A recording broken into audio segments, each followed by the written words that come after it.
Welcome to the One Year Bible, November 20.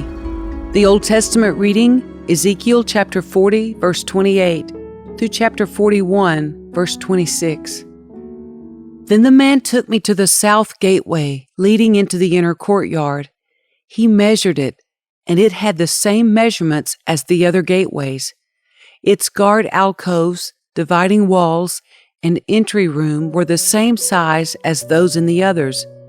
It also had windows along its walls and in the entry room. And like the others, the gateway passage was 87 1/2 feet long and 43 3/4 feet wide. The entry rooms of the gateways leading into the inner courtyard were 14 feet across and 43 3/4 feet wide. The entry room to the south gateway faced into the outer courtyard. It had palm tree decorations on its columns, and there were 8 steps leading to its entrance. Then he took me to the east gateway leading to the inner courtyard. He measured it, and it had the same measurements as the other gateways. Its guard alcoves, dividing walls, and entry room were the same size as those of the others, and there were windows along the walls and in the entry room. The gateway passage measured 87 1/2 feet long and 43 3/4 feet wide. Its entry room faced into the outer courtyard. It had palm tree decorations on its columns, and there were 8 steps leading to its entrance. Then he took me around to the north gateway leading to the inner courtyard. He measured it, and it had the same measurements as the other gateways. The guard alcoves, dividing walls, and entry room of this gateway had the same measurements as in the others and the same window arrangements. The gateway passage measured 87 1/2 feet long and 43 3/4 feet wide. Its entry room faced into the outer courtyard, and it had palm tree decorations on the columns. There were 8 steps leading to its entrance. A door led from the entry room of one of the inner gateways into a side room where the meat for sacrifices was washed. On each side of this entry room were 2 tables where the sacrificial animals were slaughtered for the burnt offerings, sin offerings, and guilt offerings. Outside the entry room, on each side of the stairs going up to the north entrance, there were 2 more tables. So there were 8 tables in all, 4 inside and 4 outside, where the sacrifices were cut up and prepared. There were also 4 tables of finished stone for preparation of the burnt offerings, each 31 1/2 inches square and 21 inches high.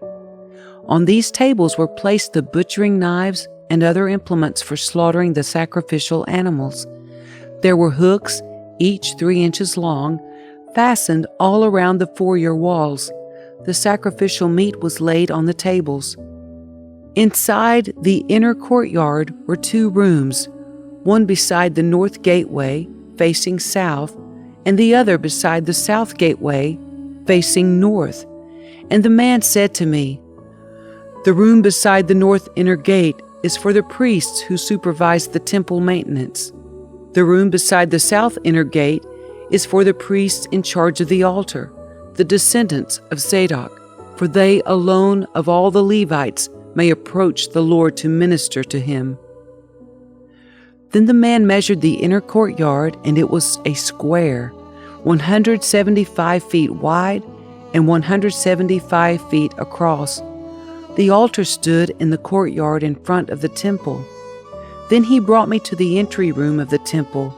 He measured the walls on either side of the opening to the entry room, and they were 8 3/4 feet thick. The entrance itself was 24 1/2 feet wide, and the walls on each side of the entrance were an additional 5 1/4 feet long.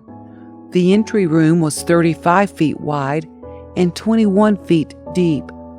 There were 10 steps leading up to it, with a column on each side. After that, the man brought me into the sanctuary of the temple. He measured the walls on either side of its doorway, and they were 10 1/2 feet thick.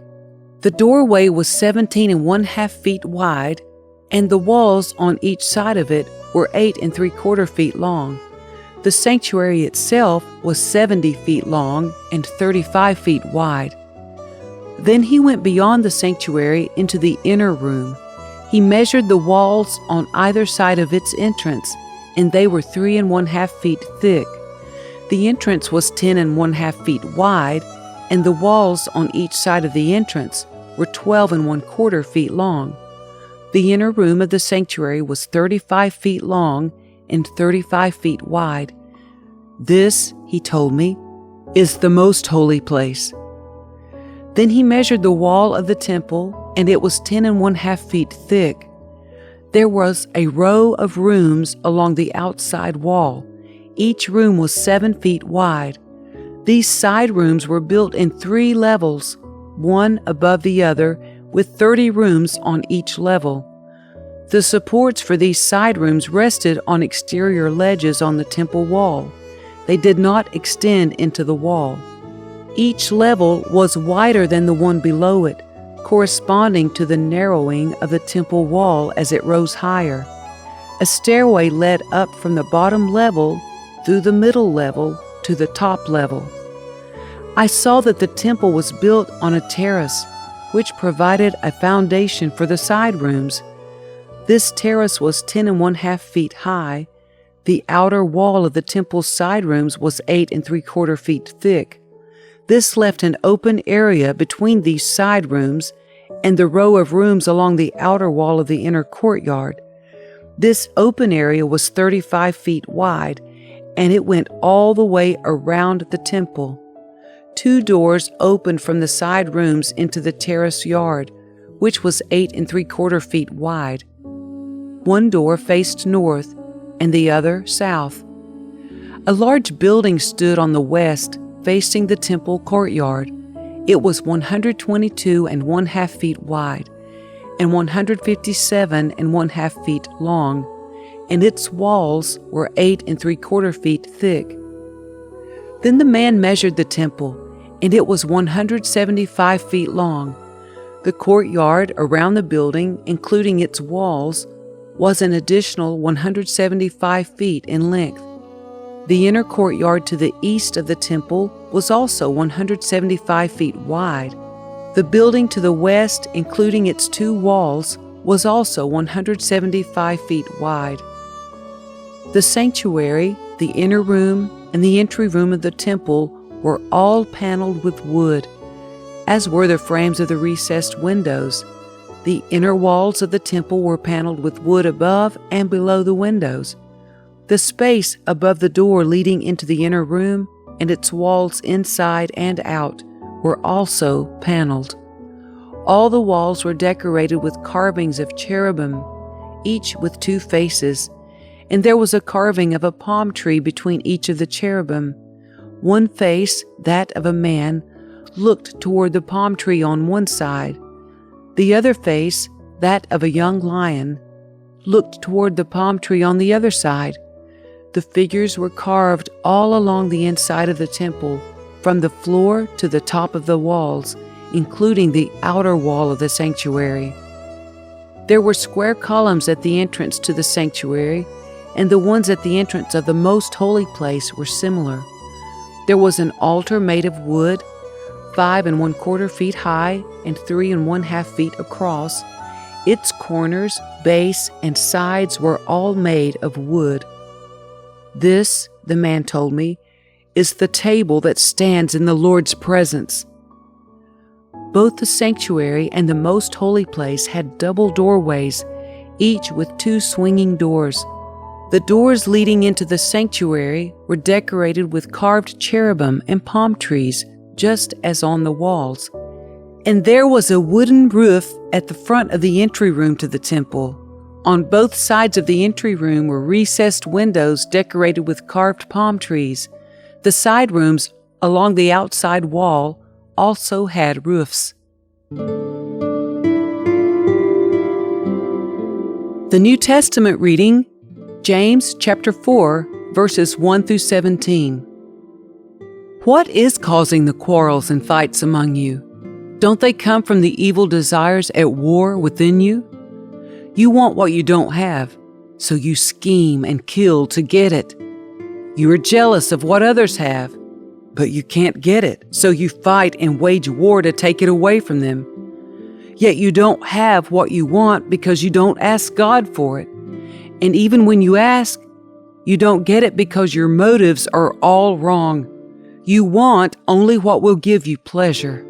You adulterers, don't you realize that friendship with the world makes you an enemy of God?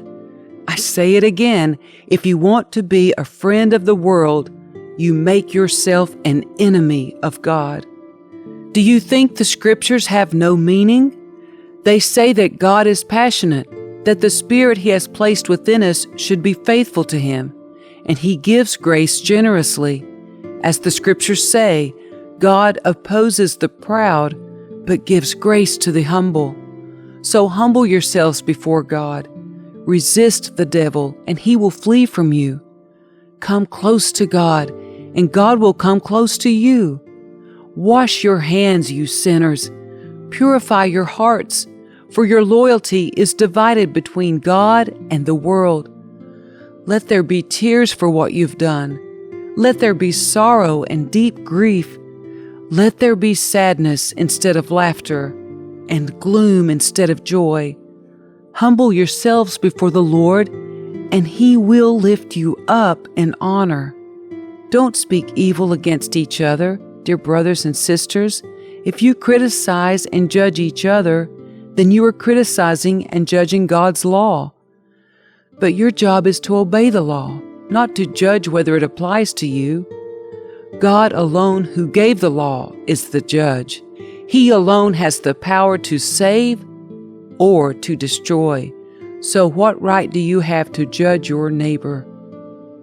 Look here, you who say, "Today or tomorrow we are going to a certain town, and we will stay there a year. We will do business there and make a profit." How do you know what your life will be like tomorrow? Your life is like the morning fog. It's here a little while, then it's gone. What you ought to say is, if the Lord wants us to, we will live and do this or that. Otherwise, you are boasting about your own pretentious plans, and all such boasting is evil. Remember, it is sin to know what you ought to do and then not do it. Psalm 118, verses 19 through 29. Open for me the gates where the righteous enter, and I will go in and thank the Lord. These gates lead to the presence of the Lord, and the godly enter there.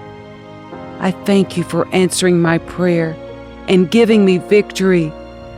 The stone that the builders rejected has now become the cornerstone. This is the Lord's doing, and it is wonderful to see. This is the day the Lord has made. We will rejoice and be glad in it. Please, Lord, please save us.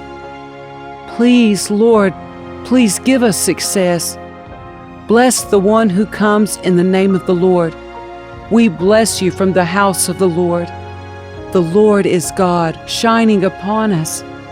Take the sacrifice and bind it with cords on the altar. You are my God, and I will praise you. You are my God, and I will exalt you. Give thanks to the Lord, for He is good. His faithful love endures forever.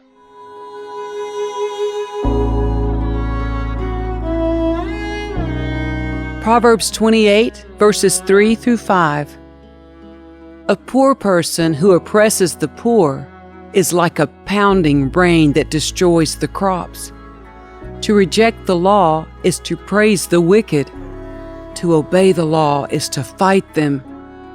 Evil people don't understand justice, but those who follow the Lord understand completely.